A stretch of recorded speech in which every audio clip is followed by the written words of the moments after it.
नमस्कार, मी अशोक मुरुमकर. काय संस्थांमध्ये आपलं स्वागत. नगरपालिकेची निवडणूक नुकतीच झालेली आहे आणि या नगरपालिकेची पहिली सर्वसाधारण सभा देखील येत्या 23 तारखेला सोमवारी होणार आहे. त्यातच करमाळा नगरपालिकेतील ज्यांच्या हातात सत्ता आहे ती म्हणजे सावंत गट म्हणजेच करमाळा शहर विकास आघाडीच्या वतीनं आज उपमुख्यमंत्री एकनाथ शिंदे यांची भेट शिष्टमंडळाने घेतलेली आहे. माजी मंत्री तानाजी सावंत यांच्या माध्यमातून ही भेट घेण्यात आलेली आहे आणि यावेळी एका निवेदनाद्वारे करमाळा शहरातील विविध प्रश्न सोडवण्यासाठी निधीची मागणी करण्यात आलेली आहे.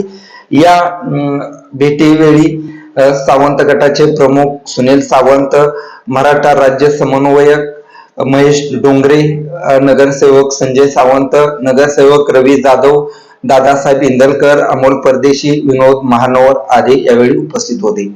करमाळा शहरात सध्या रस्त्याचा प्रश्न गंभीर झालेला आहे. अनेक रस्त्यांची दुरावस्था झालेली आहे.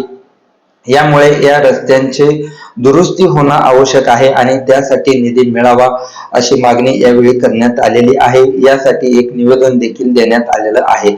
करमाळा शहरात गटारीचा व आरोग्याचा प्रश्न सध्या गंभीर होत गेलेला आहे. त्यामुळे या भागातील सर्व प्रश्न सोडवण्यासाठी निधी देण्यात यावा अशी मागणी यावेळी करण्यात आलेली आहे. याशिवाय उजनी धरणात मुबलक पाणी असताना देखील करमाळा शहराला मात्र सदोष यंत्रणेचा फटका बसत असून पूर्ण दाबाने दररोज पाणी मिळत नाही.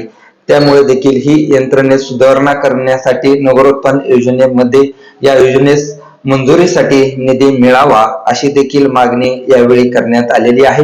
याशिवाय करमाळा शहरातील 9 महापुरुषांच्या पुतळ्याच्या सुशोभीकरणासाठी देखील निधी उपलब्ध व्हावा अशी मागणी यामध्ये करण्यात आली आहे.